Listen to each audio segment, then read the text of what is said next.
ಆನಂದ್ ಅವರೇ ಎಂದು ಮನೆ ಹೊರಗೆ ನಿಂತುಕೊಂಡ ಪ್ರಸಾದ್ ಕರೆಯುತ್ತಾನೆ. ಮನೆಯೊಳಗಿಂದ ಆನಂದ್ ಬರ್ತಾನೆ. ಪ್ರಸಾದ್ ಅವರೇ, ನೀವಾ? ಮನೆಯೊಳಗೆ ಬನ್ನಿ. ಇಬ್ಬರು ಮನೆಯೊಳಗೆ ಕೂತ್ಕೋತಾರೆ.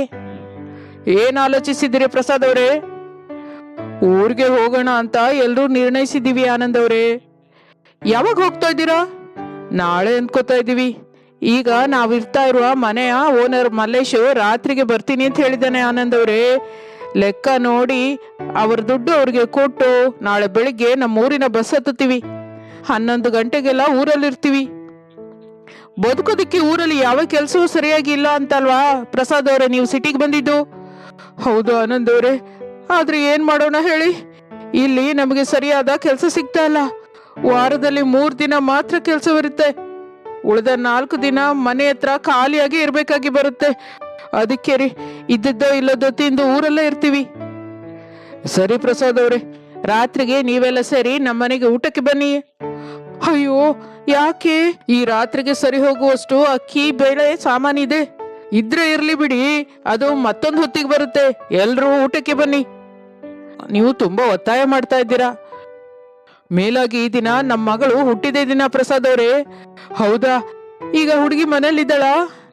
ಇಲ್ಲ ರೀ, ಫ್ರೆಂಡ್ಸ್ ಜೊತೆ ಸೇರಿ ಹೊರಗೆ ಹೋಗಿದ್ದಾಳೆ. ಈ ವರ್ಷಕ್ಕೆ ಡಾಕ್ಟರ್ ಓದು ಮುಗಿದಿದೆ ಅವಳಿಗೆ. ಒಳ್ಳೆ ಸಂಬಂಧ ನೋಡಿ ಮದುವೆ ಮಾಡಬೇಕು. ಸರಿ ಆನಂದ್ ಅವರೇ, ನಾವು ಕುಟುಂಬದ ಜೊತೆ ರಾತ್ರಿ ಭೇಟಿ ಆಗ್ತೀವಿ. ಮರೆತು ಹೋಗದೆ ಎಲ್ರು ಬನ್ನಿ. ಹಾಯಾಗಿ ಮಾತಾಡ್ಕೊಂಡು ಹುಟ್ಟಿದ ದಿನನ ಸೆಲೆಬ್ರೇಟ್ ಮಾಡ್ಕೊಳ್ಳೋಣ, ಸಂತೋಷವಾಗಿರೋಣ. ನೀವು ಮತ್ತೆ ಯಾವಾಗ ಭೇಟಿ ಆಗ್ತಿರೋ ಏನೋ. ಭೇಟಿ ಆಗೋದಂತೂ ಕಷ್ಟವೇ ಆನಂದ್ ಅವರೇ. ಇನ್ನು ನಾನು ನಮ್ಮ ಹಳ್ಳಿ ಬಿಟ್ಟು ಸಿಟಿಗೆ ಬರಲ್ಲ, ಸಿಟಿನ ಬಿಟ್ಟು ನೀವು ಊರಿಗೆ ಬರಲ್ಲ. ಹಾಗಿದ್ದಾಗ ನಾವು ಹೇಗೆ ಭೇಟಿ ಆಗ್ತೀವಿ ಹೇಳಿ? ಯಾವಾಗ ಸ್ವಲ್ಪ ಅವಕಾಶವೂ ಇಲ್ಲ. ನಾನೇ ಯಾವುದೋ ಒಂದು ಸಮಯದಲ್ಲಿ ನನ್ನ ಕುಟುಂಬದ ಜೊತೆ ಸೇರಿ ನಿಮ್ಮ ಹಳ್ಳಿಗೆ ಬರ್ತೀನಿ ಬಿಡಿ. ಅದು ನಮ್ಮ ಅದೃಷ್ಟವೆಂದು ಭಾವಿಸ್ತೀವಿ. ನಿಮ್ಮನ್ನ ಅಪರೂಪವಾಗಿ ನೋಡ್ಕೋತೀವಿ. ಇನ್ನು ಹೋಗಿ ಬರ್ತೀನಿ ಎಂದು ಪ್ರಸಾದ್ ಅಲ್ಲಿಂದ ಹೊರಡುತ್ತಾನೆ. ಬಾಡಿಗೆ ಮನೆ ಜಗಲಿ ಮೇಲೆ ಕೂತ್ಕೊಂಡ ಅತ್ತೆ ಶಾರದಳ ಹತ್ತಿರಕ್ಕೆ ಸೊಸೆ ಅನಾಮಿಕ ಬರ್ತಾಳೆ. ಅತ್ತೆ, ಏನ್ ಸೊಸೆ? ತಿರುಗಿ ಊರಿಗೆ ಹೋಗೋದು ನಂಗೆ ಇಷ್ಟವಿಲ್ಲ ಅತ್ತೆ. ನಂಗ್ ಮಾತ್ರ ಇಷ್ಟ ಇದೆಯಾ? ನಂಗೂ ಇಷ್ಟವಿಲ್ಲ ಸೊಸೆ. ಆದ್ರೆ ನಿಮ್ಮ ಮಾವಯ್ಯ ಊರಿಗೆ ಹೋಗೋಣ ಅಂತ ಪಟ್ಟು ಹಿಡಿದಿದ್ದಾರಲ್ಲ, ಮತ್ತೆ ಮಾವಯ್ಯನ್ಗೆ ಅರ್ಥವಾಗಿ ಹೋಗಿ ಹೇಳಿ ಅತ್ತೆ. ಯಾರು ಎಷ್ಟು ಹೇಳಿದ್ರು ನಿಮ್ಮ ಮಾವಯ್ಯ ಕೇಳಿಸ್ಕೊಳಲ್ಲಮ್ಮ. ನಾವು ಊರಿಗೆ ಹೋಗ್ಲೇಬೇಕಾಗತ್ತೆ. ಅಲ್ಲೇ ಇದ್ದಾಗ ತಿನ್ಬಿಟ್ಟು ಇಲ್ದಿದ್ದಾಗ ಹಸುವಿನಿಂದ ಹಾಗೆ ಮಲಗಬೇಕು. ಅದಲ್ಲ ಅತ್ತೆ, ಊರಲ್ಲಿ ಕೆಲಸ ಇಲ್ಲ ಅಂತ ತಾನೇ ನಾವು ಈ ಪಟ್ಟಣಕ್ಕೆ ಬಂದಿದ್ದು. ನೀನ್ ಹೇಳಿದ್ದು ನಿಜನೇ ಅಮ್ಮ, ಆದ್ರೆ ಏನ್ ಮಾಡೋಣ ಹೇಳು? ನಾವು ಖಚಿತವಾಗಿ ಮಾತಾಡಿದ್ರೆ ನಾನು ನನ್ನ ಮಗ ಊರಿಗೆ ಹೊರಟೋಗ್ತೀವಿ, ನೀವು ಅತ್ತೆ ಸೊಸೆಯರು ಇಲ್ಲೇ ಇರಿ ಅಂತ ಹೇಳ್ತಾರೆ. ಆಗ ಏನ್ ಮಾಡೋಣ ನೀನೇ ಹೇಳು? ಮಾವಯ್ಯ ಅವರು ಎಲ್ಲಿದ್ರು ನಾವು ಕೂಡ ಅಲ್ಲೇ ಇರ್ಬೇಕಲ್ವಾ ಅತ್ತೆ? ಅದಕ್ಕೆ ಅಲ್ವಾ ಮತ್ತೆ ನಾವು ಕೂಡ ಅವ್ರ ಜೊತೆ ಸೇರಿ ಹಳ್ಳಿಗೆ ಹೋಗ್ಲೇಬೇಕು ಎಂದು ಅತ್ತೆ ಸೊಸೆಯರು ಹಾಗೆ ಮಾತನಾಡಿಕೊಳ್ಳುತ್ತಾ ಇರುತ್ತಾರೆ. ಇನ್ನು ಕೂಲಿಗಳ ಅಡ್ಡದ ಹತ್ತಿರ ರಮೇಶ್ ವಿನಯ್ ಇರುತ್ತಾರೆ. ಇವರಿಬ್ರು ಒಳ್ಳೆ ಸ್ನೇಹಿತರು. ಯಾರಾದ್ರೂ ಕೆಲ್ಸಕ್ಕಾಗಿ ಕರೀತಾರೆ ಏನೋ ಒಂದು ಆಸೆಯಿಂದ ನೋಡ್ತಾ ಇರ್ತಾರೆ. ವಿನಯ್, ನೋಡ್ತಾ ಇದ್ರೆ ನನಗೆ ಈ ದಿನ ಕೆಲಸ ಸಿಕ್ಕೋ ಹಾಗಿಲ್ಲ. ಸಿಕ್ಕಿದ್ರೆ ಆನಂದ, ಸಿಕ್ಕದೆ ಇದ್ರೆ ದುಃಖ.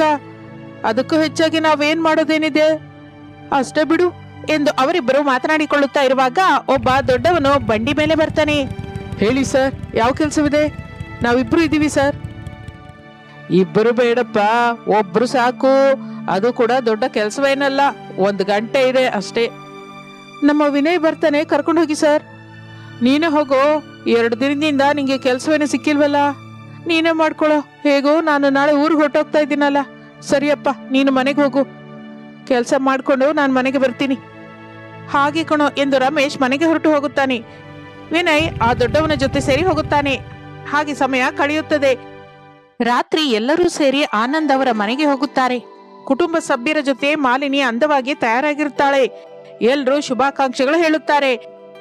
ಆಗ ಮಾಲಿನಿಯ ತಾಯಿ ಅಪರ್ಣ ಅನಾಮಿಕಳನ್ನ ಕರೆದುಕೊಂಡು ಕಿಚನ್ ಒಳಗೆ ಹೋಗ್ತಾಳೆ. ಹೇಳಿ ಅಮ್ಮನವ್ರೆ. ಅನಾಮಿಕಾ, ನಿನಗೆ ನಾಟಿಕೋಳಿ ಸಾರು ಜೋಳದ ರೊಟ್ಟಿ ಮಾಡಕ್ ಬರುತ್ತಲ್ವಾ? ಚೆನ್ನಾಗಿ ಮಾಡ್ತೀನಿ. ಹಾಗಾದ್ರೆ ಮಾಡು ಅನಾಮಿಕಾ, ನಾನು ಮಿಕ್ಕ ಅಡಿಗೆನ ನೋಡ್ಕೋತೀನಿ ಎಂದು ಅಪರ್ಣ ಹೇಳಿ ಹೊರಟು ಹೋಗುತ್ತಾಳೆ. ಅನಾಮಿಕಾ ನಾಟಿಕೋಳಿ ಸಾರು ಜೋಳದ ರೊಟ್ಟಿ ಚಕಚಕ ಮಾಡ್ತಾ ಇರ್ತಾಳೆ. ಹಾಗೆ ಸಮಯ ಕಳೆಯುತ್ತಾ ಇರುತ್ತದೆ. ಒಂದು ಅರ್ಧ ಗಂಟೆಯ ನಂತರ ಎಲ್ಲರೂ ಡೈನಿಂಗ್ ಟೇಬಲ್ ಹತ್ರ ತಿನ್ನೋದಕ್ಕೆ ಕೂತ್ಕೋತಾರೆ. ಅಮ್ಮನವ್ರೆ, ನೀವು ಕೂಡ ಕೂತ್ಕೊಳ್ಳಿ, ನಾನು ಬಡಿಸ್ತೀನಿ. ನಾವು ಆಮೇಲೆ ತಿನ್ನೋಣ ಅನಾಮಿಕಾ. ಸರಿ ಅಮ್ಮನವ್ರೆ. ಎಂದು ಎಲ್ಲರಿಗೂ ನಾಟಿ ಕೋಳಿ ಸಾರು ಜೋಳದ ರೊಟ್ಟಿ ಹಾಕುತ್ತಾಳೆ. ಎಲ್ಲರೂ ಸಂತೋಷದಿಂದ ತಿನ್ನುತ್ತಾರೆ. ಮಾಲಿನಿ ಬಹಳ ಸಂತೋಷ ಪಡ್ತಾಳೆ. ವಾವ್ ಅತ್ತಿಗೆ, ನಾಟಿ ಕೋಳಿ ಸಾರು ಜೋಳದ ರೊಟ್ಟಿ ಕಾಂಬಿನೇಷನ್ ಸೂಪರ್. ನಿನ್ಗೆ ಹಿಡಿಸ್ತಾ ಮಾಲಿನಿ? ನನ್ಗೆ ಎಲ್ಲ ಅತ್ತಿಗೆ, ಎಲ್ರಿಗೂ ಹಿಡಿಸಿದೆ, ಬೇಕು ಅಂದ್ರೆ ನೋಡು ಎಂದು ಸಾರಿಲ್ಲದ ಖಾಲಿ ಪಾತ್ರೆ ತೋರಿಸುತ್ತಾಳೆ. ನೋಡ್ತೀಯ ಅತ್ತಿಗೆ, ನಾಟಿ ಕೋಳಿ ಸಾರು ಜೋಳದ ರೊಟ್ಟಿ ಎಲ್ಲ ಆಗೋಯ್ತು. ಹೌದು ತಾಯಿ, ಎರಡು ತುಂಬಾ ಚೆನ್ನಾಗಿತ್ತು. ಮೊದಲೇ ಇದು ಚಳಿಗಾಲ, ಬಿಸಿ ಬಿಸಿ ನಾಟಿ ಕೋಳಿ ಸಾರು ಜೋಳದ ರೊಟ್ಟಿ ಮಾಡಿ ಮಾರಿದ್ರೆ ಒಳ್ಳೆ ಬಿಸ್ನೆಸ್ ಆಗುತ್ತೆ.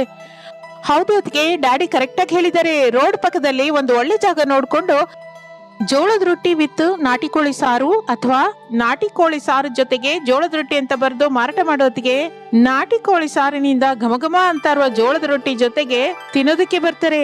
ಹೌದು ಅನಾಮಿಕಾ, ಹೇಗೂ ನಿನಗೆ ಜೋಳದ ರೊಟ್ಟಿ ನಾಟಿ ಕೋಳಿ ಸಾರು ಮಾಡೋಕ್ ಬರುತ್ತಲ್ಲ, ತಡ ಮಾಡದೆ ನಾಳೆಯಿಂದನೇ ನಾಟಿ ಕೋಳಿ ಸಾರು ವಿತ್ ಜೋಳದ ರೊಟ್ಟಿ ಅಂತ ಮಾರ್ಲಿಕ್ಕೆ ಶುರು ಮಾಡು. ಪ್ರಸಾದ್ ಅವರೇ, ಇನ್ನು ನೀವು ಊರಿಗೆ ಹೋಗಬೇಕಾದ ಅಗತ್ಯವಿಲ್ಲ, ಇಲ್ಲೇ ಇರಿ, ನಿಮಗ್ ಕೂಡ ಒಳ್ಳೆ ದಿನ ಬರುತ್ತೆ. ಹೌದು ಶಾರದತ್ಗೆ, ನಿನ್ನ ಸೊಸೆ ಅನಾಮಿಕಳ ಕೈಯಲ್ಲಿ ಅದ್ಭುತವಾದ ಅಡಿಗೆ ಎನ್ನುವ ಕಲೆ ಇದೆ. ಅದು ನಿಮ್ಮ ಕುಟುಂಬವನ್ನು ಕಾಪಾಡುತ್ತೆ. ಊರಿಗೆ ಹೋಗುವ ಆಲೋಚನೆ ಬಿಟ್ಬಿಡಿ. ನಾನು ಕೂಡ ಅದೇ ಮಾತು ಹೇಳ್ತಾ ಇದ್ದೀನಿ ಅಮ್ಮನವರೇ. ಬದುಕೋದಿಕ್ಕಾಗಿ ಸಿಟಿಗೆ ಬಂದ್ವಿ, ಇಲ್ಲೇ ಏನೋ ಕೆಲಸ ಮಾಡ್ಕೊಂಡು ಇರೋಣ ಅಂತ ಹೇಳಿದ್ರು. ನಮ್ಮ ಮಾವಯ್ಯ ಕೇಳಿಸ್ಕೊತಾ ಇಲ್ಲ. ಆನಂದ್ ಅವರೇ, ನೀವು ಹೇಳಿದ ಆಲೋಚನೆ ಏನೋ ಚೆನ್ನಾಗಿದೆ, ಆದ್ರೆ ಬಂಡವಾಳಕ್ಕೆ. ಪ್ರಸಾದ್ ಅವರೇ, ನಾಟಿ ಕೋಳಿ ಸಾರು ವಿತ್ ಜೋಳದ ರೊಟ್ಟಿ ವ್ಯಾಪಾರಕ್ಕೆ ಬೇಕಾದಷ್ಟು ಬಂಡವಾಳ ನಾನು ಹಾಕ್ತೀನಿ. ಬಂದ ಲಾಭದಲ್ಲಿ 20 ರೂಪಾಯಿ ತಗೋತೀನಿ, ಮಿಕ್ಕ 80 ರೂಪಾಯಿ ನಿಮ್ಗೆ ಇರುತ್ತಲ್ಲ. ಏನಂತೀಯ ಶಾರದಾ? ಸೊಸೆ ಒಪ್ಕೊಳ್ಳಿ ಅತ್ತೆ, ಮಾವಯ್ಯ ಹೇಳಿದ ಹಾಗೆ ಈ ಚಳಿಗಾಲದಲ್ಲಿ ನಾಟಿ ಕೋಳಿ ವಿತ್ ಜೋಳದ ರೊಟ್ಟಿ ವ್ಯಾಪಾರ ಚೆನ್ನಾಗಿ ನಡೆಯುತ್ತೆ. ಎಲ್ರೂ ಒಟ್ಟಾಗಿ ಮಾಡೋಣ. ಆನಂದ್ ಸರ್ ಹೇಳಿದ್ದು ಕೂಡ ಚೆನ್ನಾಗಿದೆ. ಒಪ್ಕೊಳ್ಳಿ ಮಾವಯ್ಯ, ನಮಗೂ ಒಳ್ಳೆ ದಿನ ಬರುತ್ತೆ. ಸರಿ ಅಮ್ಮ ಸೊಸೆ, ನೀನ್ ಹೇಳಿದ ಹಾಗೆ ಎಲ್ರೂ ಸೇರಿ ನಾಟಿ ಕೋಳಿ ಸಾರು ವಿತ್ ಜೋಳದ ರೊಟ್ಟಿ ವ್ಯಾಪಾರ ಶುರು ಮಾಡೋಣ. ಈ ಮಾತಂದ್ರಿ ಚೆನ್ನಾಗಿದೆ. ಇನ್ನು ನಾವು ಹೊರಡ್ತೀವಿ ಆನಂದ್ ಅವರೇ. ಹೊರಗೆ ತುಂಬಾ ಚಳಿ ಇದೆ, ಎಲ್ಲಿಗೆ ಹೋಗ್ತೀರಾ? ಈ ರಾತ್ರಿಗೆ ಇಲ್ಲೇ ಇದ್ಬಿಡಿ. ನಾಳೆಯಿಂದ ನಾಟಿ ಕೋಳಿ ಸಾರು ವಿತ್ ಜೋಳದ ರೊಟ್ಟಿ ವ್ಯಾಪಾರದಲ್ಲಿ ಬ್ಯುಸಿಯಾಗಿರ್ತೀರಾ ಅಂದ ಆನಂದನ ಮಾತನ್ನು ಪ್ರಸಾದ್ ಇಲ್ಲ ಅನ್ನಲಾರದೆ ಹೋಗುತ್ತಾನೆ. ಆ ರಾತ್ರಿಗೆ ಅಲ್ಲೇ ಇರ್ತಾರೆ. ಮಾರನೇ ದಿನ ಆನಂದನ ಹತ್ತಿರ ಪ್ರಸಾದ್ ದುಡ್ಡನ್ನು ತೆಗೆದುಕೊಂಡು ನಾಟಿ ಕೋಳಿ ಸಾರು ವಿತ್ ಜೋಳದ ರೊಟ್ಟಿ ವ್ಯಾಪಾರ ಮಾಡಲಿಕ್ಕೆ ಬೇಕಾದಷ್ಟು ಪಾತ್ರೆಗಳು, ಮಸಾಲೆ ಸಾಮಾನುಗಳು, ಜೋಳದ ರೊಟ್ಟಿ ಮಾಡಲಿಕ್ಕೆ ಬೇಕಾದ ಹಿಟ್ಟನ್ನು ಎಲ್ಲವನ್ನು ತೆಗೆದುಕೊಂಡು ಮನೆಗೆ ಬರುತ್ತಾರೆ. ಆ ದಿನ ಸಾಯಂಕಾಲ ರೋಡ್ ಪಕ್ಕದಲ್ಲಿ ಒಂದು ಒಳ್ಳೆಯ ಜಾಗವನ್ನು ನೋಡಿಕೊಂಡು ನಾಟಿ ಕೋಳಿ ಸಾರು ವಿತ್ ಜೋಳದ ರೊಟ್ಟಿ ಮಾಡಲಿಕ್ಕೆ ಶುರು ಮಾಡುತ್ತಾಳೆ ಅನಾಮಿಕಾ.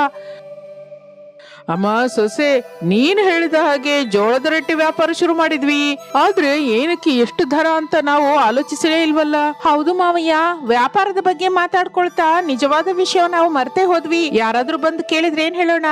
ನೀನೇ ಆಲೋಚಿಸು ಸೊಸೆ. ಅತ್ತೆ, 1 ಕಪ್ ನಾಟಿ ಕೋಳಿ ಸಾರು, 2 ಜೋಳದ ರೊಟ್ಟಿ, 50 ರೂಪಾಯಿ ಇಡೋಣ. ಅಷ್ಟು ರೇಟ್ ಇಟ್ರೆ ಯಾರಾದ್ರೂ ತಿನ್ನೋದಕ್ಕೆ ಬರ್ತಾರ ಸೊಸೆ? ಅತ್ತೆ, ನೀವೇ ಆಲೋಚಿಸಿ. ಬೆಳಿಗ್ಗೆ ತಿಂಡಿ ತಿಂದ್ರು 30 ರೂಪಾಯಿ, ಸಾಯಂಕಾಲ ಬಜ್ಜಿ ತಿಂದ್ರು 30 ರೂಪಾಯಿ. ನಾಟಿ ಕೋಳಿ ಸಾರಿನ ಜೊತೆಗೆ 2 ರೊಟ್ಟಿ ಕೂಡ ಕೊಡುವಾಗ 50 ರೂಪಾಯಿ ಕೊಡೋದು ತಪ್ಪೇನಲ್ಲ. ಸಿಂಗಲ್ ಜೋಳದ ರೊಟ್ಟಿ 10 ರೂಪಾಯಿ, 1 ಕಪ್ ನಾಟಿ ಕೋಳಿ ಸಾರು 30 ರೂಪಾಯಿ. ಹಾಗೆ ಸೊಸೆ, ಮಾವಯ್ಯ ಅವರು ಬಂದವರಿಗೆ ಏನ್ ಬೇಕೋ ನೋಡ್ಕೋತಾರೆ. ನಾನಂತೂ ಚಕಚಕ ಜೋಳದ ರೊಟ್ಟಿ ನಾಟಿ ಕೋಳಿ ಸಾರು ಮಾಡ್ತೀನಿ. ಸರಿಯಮ್ಮ. ಅನಾಮಿಕಾ ಶುರು ಮಾಡಿದ್ದ ನಾಟಿ ಕೋಳಿ ಸಾರು ವಿತ್ ಜೋಳದ ರೊಟ್ಟಿ ವಾಸನೆ ಗಮ್ಮಂತ ಬರ್ತಾ ಇರುತ್ತೆ. ಆನಂದ ತನ್ನ ಕುಟುಂಬದ ಜೊತೆ ಅಲ್ಲಿಗೆ ಬರುತ್ತಾನೆ. ಬನ್ನಿ ಅಂತ ಕರೆದ ತಕ್ಷಣ ಬೇಗನೆ ಬಂದ್ಬಿಟ್ರಿ, ಬಹಳ ಸಂತೋಷ ಸಾರು. ಪ್ರಸಾದ್ ಅವರೇ, ನಮ್ಮ ಮಗಳು ಮಾಲಿನಿ ಕೈ ಬಹಳ ಒಳ್ಳೇದು. ಆಕೆ ಕೈಯಿಂದ ಏನು ಮಾಡಿದ್ರು ತುಂಬಾ ಚೆನ್ನಾಗಿರುತ್ತೆ, ಅದೃಷ್ಟ ಕಲಿತು ಬರುತ್ತೆ. ಅದಕ್ಕೆ ಮೊದಲ ಪ್ಲೇಟು ನನ್ನ ಮಗಳಿಗೆ ಕೊಡಿ. ತಪ್ಪದೆ ಸಾರ್ ಎನ್ನುತ್ತಾ 1 ಪ್ಲೇಟ್ ನಲ್ಲಿ 1 ಕಪ್ ನಾಟಿ ಕೋಳಿ ಸಾರು, 2 ಜೋಳದ ರೊಟ್ಟಿಯನ್ನು ಹಾಕಿ ಕೊಡುತ್ತಾಳೆ. ಎಷ್ಟಮ್ಮ ಅನಾಮಿಕಾ? 50 ರೂಪಾಯಿ ಸಾರ್ ಎಂದು ಹೇಳುತ್ತಾಳೆ ಅನಾಮಿಕಾ. ಆನಂದಂ ಆ ದುಡ್ಡನ್ನು ಕೊಟ್ಟರು.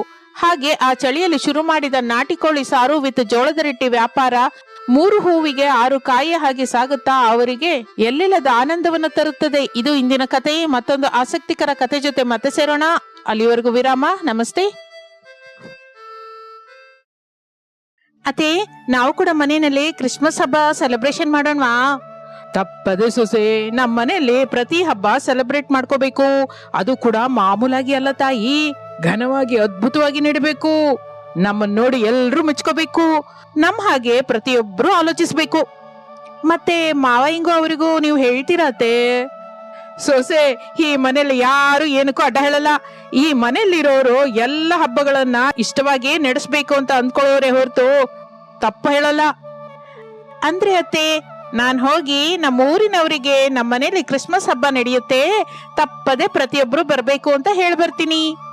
ಸೊಸೆ, ನೀನು ಒಂದು ದಿಕ್ಕಿಗೆ ಹೋಗಿ ಹೇಳು, ನಾನು ಇನ್ನೊಂದು ದಿಕ್ಕಿಗೆ ಹೋಗಿ ನಮ್ಮ ಮನೇಲಿ ಕ್ರಿಸ್ಮಸ್ ಹಬ್ಬನ ಬ್ರಹ್ಮಾಂಡವಾಗಿ ನಡೀತಾ ಇದೀವಿ, ಎಲ್ರು ಬನ್ನಿ ಅಂತ ಹೇಳಿ ಬರ್ತೀನಿ. ಅತ್ತೆ, ಸೆಲೆಬ್ರೇಷನ್ ಅಂದ್ರೆ ಅನಾಮಿಕಾ, ಖರ್ಚಿಲ್ಲದೆ ಯಾವ ಹಬ್ಬವೂ ಗ್ರ್ಯಾಂಡ್ ಆಗಿ ನಡೆಯಲ್ಲ. ಪ್ರತಿ ಹಬ್ಬಕ್ಕೂ ದುಡ್ಡು ಬಹಳ ಅಗತ್ಯ. ಎಷ್ಟು ಖರ್ಚು ಮಾಡ್ತೀಯೋ ನಿನ್ನಿಷ್ಟ. ಕ್ರಿಸ್ಮಸ್ ಅನ್ನ ಹೇಗೆ ಸೆಲೆಬ್ರೇಟ್ ಮಾಡ್ಬೇಕು ಅಂತ ನೀನ್ ಅಂದ್ಕೋತಾ ಇದೀಯೋ ಹಾಗೆ ಮಾಡು. ಖರ್ಚಿನ ಬಗ್ಗೆ ನಾನೇನು ಅಡ್ಡ ಹೇಳಲ್ಲ, ಬೇಡ ಅಂತ ನಾನೇ ಯಾವತ್ತೂ ಅಡ್ಡ ಹೇಳಲ್ಲ. ನನ್ನ ಒಳ್ಳೆ ಅತ್ತೆ ಎಂದು ಸೊಸೆ ಅನಾಮಿಕಾ ಅತ್ತೆ ಶಾರದಳನ್ನ ಮೆಚ್ಚಿಕೊಳ್ಳುತ್ತಾಳೆ. ನೀನು ನನಗಿಂತ ಡಬಲ್ ಒಳ್ಳೆವಳು ಕಣೆ. ಧನಿಕ ಬಡವರು ಅಂತ ನೋಡಲ್ಲ, ಕಷ್ಟ ನಷ್ಟ ನೋಡ್ತೀಯ, ಕೈಲಾದಷ್ಟು ಸಹಾಯ ಮಾಡ್ತೀಯ. ಪ್ರತಿಯೊಬ್ಬರಲ್ಲೂ ನಿನ್ನ ಸಂತೋಷವನ್ನ, ನಿನ್ನ ಆನಂದವನ್ನ, ನಿನ್ನ ನಗುನ ನೋಡ್ಕೋತೀಯ. ಪ್ರತಿ ಹಬ್ಬವನ್ನು ನಮ್ಮನೆಯಲ್ಲಿ ಅದ್ದೂರಿಯಾಗಿ ನಡೆಸ್ತೀಯ. ಎಲ್ರು ಸಮಾನ ಅಂತ ಮಾತಿನಲ್ಲಿ ಅಲ್ಲದೆ ಕೈಯಲ್ಲಿ ಮಾಡಿ ತೋರಿಸ್ತೀಯ. ನಿಜ ಹೇಳತ್ತೆ, ನೀವೆಲ್ಲರೂ ನನ್ನನ್ನ ಅರ್ಥ ಮಾಡ್ಕೊಳ್ದೆ ಹೋಗಿದ್ರೆ ನಾನೇನು ಮಾಡಕ್ಕಾಗ್ತಾ ಇರ್ಲಿಲ್ಲ. ನಿಮ್ಮೆಲ್ಲರ ಪ್ರೋತ್ಸಾಹದಿಂದ ನನಗೆ ಇದು ಸಾಧ್ಯವಾಗ್ತಾ ಇದೆ. ನಿನ್ನ ನೋಡ್ತಾ ಇದ್ರೆ ನನಗ್ ಬಹಳ ಗರ್ವ ಅನ್ಸುತ್ತೆ ಸೊಸೆ. ಈ ಕ್ರಿಸ್ಮಸ್ ಅನ್ನು ಕೂಡ ಬಹಳ ಗ್ರ್ಯಾಂಡ್ ಆಗಿ ಸೆಲೆಬ್ರೇಟ್ ಮಾಡು. ಹಾಗೆ ಅತ್ತೆ ಎಂದು ಅತ್ತೆ ಸೊಸೆರು ಮಾತನಾಡಿಕೊಂಡು ಮನೆಯೊಳಗಿಂದ ಹೋಗುತ್ತಾ ಇರುವಾಗ ಹೊರಗಿನಿಂದ ತಂದೆ ಮಗ ಪ್ರಸಾದ್ ರಮೇಶರು ಬರುತ್ತಾರೆ. ಎಲ್ಲಿಗೆ ಶಾರದಾ, ಅತ್ತೆ ಸೊಸೆಯರಿಬ್ಬರು ಸೇರಿ ಹೋಗ್ತಾ ಇದ್ದೀರಾ? ಇನ್ನೂ ಅರ್ಥವಾಗಿಲ್ವಾಪ, ಕ್ರಿಸ್ಮಸ್ ಹಬ್ಬ ಬರ್ತಾ ಇದೆ ಅಲ್ಲ, ಈಗ ಅತ್ತೆ ಸೊಸೆಯರಿಬ್ಬರು ಊರೆಲ್ಲ ತಿರುಗುತ್ತಾ ಪ್ರತಿ ಮನೆಗೂ ಹೋಗಿ ನಮ್ಮನೇಲಿ ಕ್ರಿಸ್ಮಸ್ ಹಬ್ಬ ಅದ್ದೂರಿಯಾಗಿ ನಡೆಯುತ್ತೆ, ಪ್ರತಿಯೊಬ್ರು ಬನ್ನಿ, ಬಂದವರೆಲ್ಲರಿಗೂ ಸಾಂತಾ ಕ್ಲಾಸ್ ಗೊಂಬೆನ ಗಿಫ್ಟ್ ಆಗಿ ಕೊಡ್ತೀನಿ ಅಂತ ಹೇಳಕ್ ಹೋಗ್ತಾ ಇದ್ದಾರೆ ಅಲ್ವೇನಮ್ಮ? ಈ ಅತ್ತೆ ಸೊಸೆರ ಮನಸ್ಸನ್ನ ತುಂಬಾ ಚೆನ್ನಾಗಿ ಅರ್ಥ ಮಾಡ್ಕೊಂಡಿದ್ದೀವಿ ಮಗನೇ. ಇನ್ನು ತಡಬೇಕು ಶಾರದಾ, ಹೋಗಿ ಹೋಗಿ ಮಾಡ್ಬೇಕದ್ದನ್ನ ಮಾಡಿ. ಮಾವಯ್ಯ, ದುಡ್ಡಲ್ವ ತಾಯಿ? ಹೌದು ಮಾವಯ್ಯ, ಎಷ್ಟು ಬೇಕೋ ಏನೇನ್ ತಗೊಂಡ್ಬರ್ಬೇಕೋ ಎಲ್ಲ ಒಂದೇ ಸಲ ಹೇಳಮ್ಮ, ಎಲ್ಲದಕ್ಕೂ ಸೇರಿ ಬ್ಯಾಂಕಿಂದ ತಗೊಂಡ್ಬರ್ತೀನಿ. ಮನಸ್ಸಿರುವ ಮಾವಯ್ಯ ಅಂತ ಯಾರಾದ್ರೂ ಕೇಳಿದ್ರು ಅಂದ್ರೆ ನಾನು ಖಚಿತವಾಗಿ ನಿಮ್ ಹೆಸರೇ ಹೇಳ್ತೀನಿ ಮಾವಯ್ಯ. ಬಹಳ ಸಂತೋಷ ಸೊಸೆ, ಮೊದಲು ನೀವು ಹೋಗ್ ಬನ್ನಿ. ಅನಾಮಿಕಾ, ಮತ್ತೆ ನನ್ ಬಗ್ಗೆ ಏನು ಹೇಳಲ್ವಾ?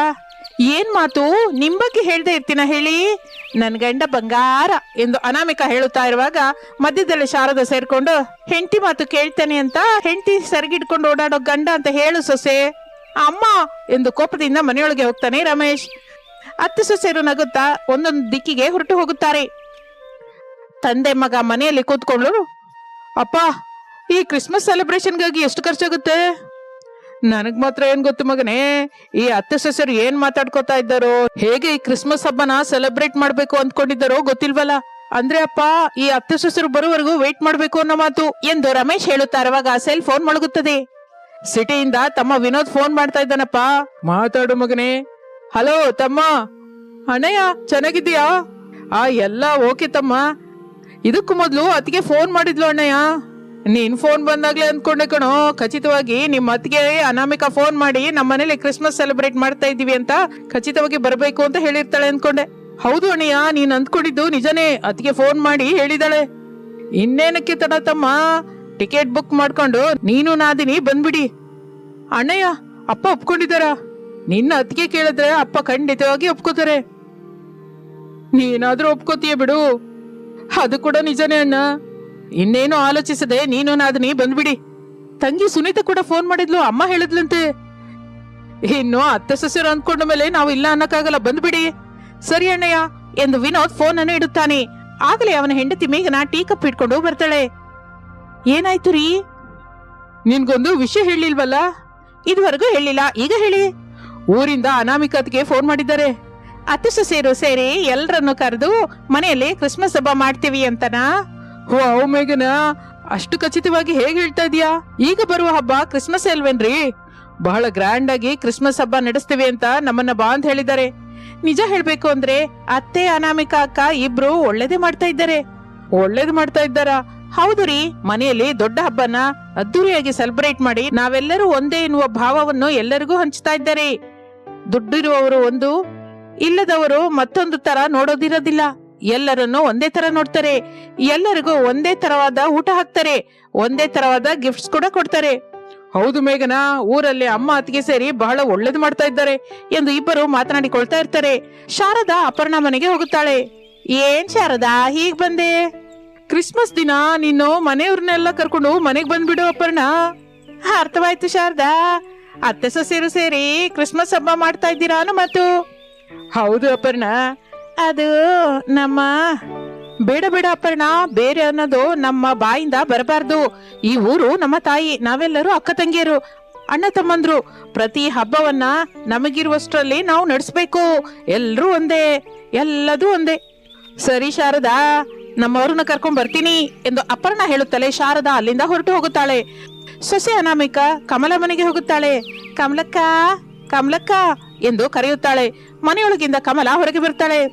ನೀನಾ ಅನಾಮಿಕ, ಮನೆಯೊಳಗ್ ಬಾ. ಮನೆಯಲ್ಲಿ ಬಂದು ಕೂತ್ಕೊಳ್ಳೋಷ್ಟು ಟೈಮ್ ಇಲ್ಲ ಅಕ್ಕ, ಕ್ರಿಸ್ಮಸ್ ಹಬ್ಬನ ನಮ್ಮ ಮನೆಯಲ್ಲಿ ಸೆಲೆಬ್ರೇಟ್ ಮಾಡ್ತಾ ಇದ್ದೀವಿ, ಎಲ್ಲರನ್ನು ಕರ್ಕೊಂಡು ಮನೆಗ್ ಬಂದ್ಬಿಡು. ಏನು ಕ್ರಿಸ್ಮಸ್ ಹಬ್ಬನ?